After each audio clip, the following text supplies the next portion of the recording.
Sir, cancer has become a major health concern in our country. In fact, it is the second major cause of death after heart disease. And we all know loved ones, whether a friend or a family member, who has succumbed to cancer or is suffering from cancer. Sir, according to the National Cancer Registry Program report released by ICMR, conservatively about 15.7 lakh cases of cancer are there in our country.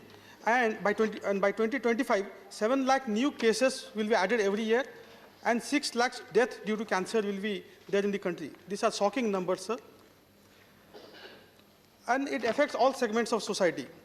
And disproportionately impacts people belonging to the lower socioeconomic strata, who are at considerable disadvantage in the access to public health services and in access to cancer drugs. Sir, the proportion of expenditures directly paid by the patient with a lower median income is much higher, and in many cases it approaches the entire monthly income of the family, sir.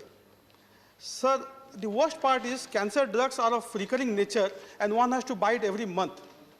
Sir, while the Government of India has taken several initiatives for the welfare of cancer patients, including schemes like Rashtriya Arogya Nidhi, State Illness Assistance Fund, there is an urgent and clear need to lower cancer drug prices in our country, sir, to keep these life-saving drugs available and affordable to patients belonging to the poor segment of society, especially in this COVID scenario. Sir, one of the identified ways to reduce the cancer drug prices is through reduction of the GST on cancer drugs.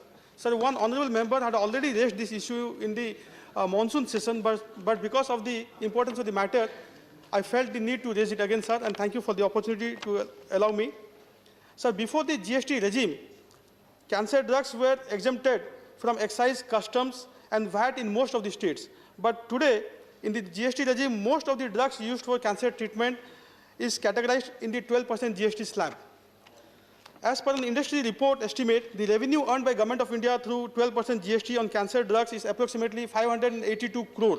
Sir, you will agree with me that if we calculate the burden on the country's public healthcare due to the unaffordability of cancer treatment, it would be several times more than this revenue of 582 crore which the government earns. Moreover, it has a cascading effect on the economy of the country also, sir. Sir, just 10 seconds, sir. Sir, if government can keep the GST on COVID vaccine at 5%, why can't it reduce the GST on cancer drugs also, sir? Sir, so through you, I would request the GST Council to consider the just demand of reducing the GST on the cancer drugs, sir. Thank you. Thank you. Thank you.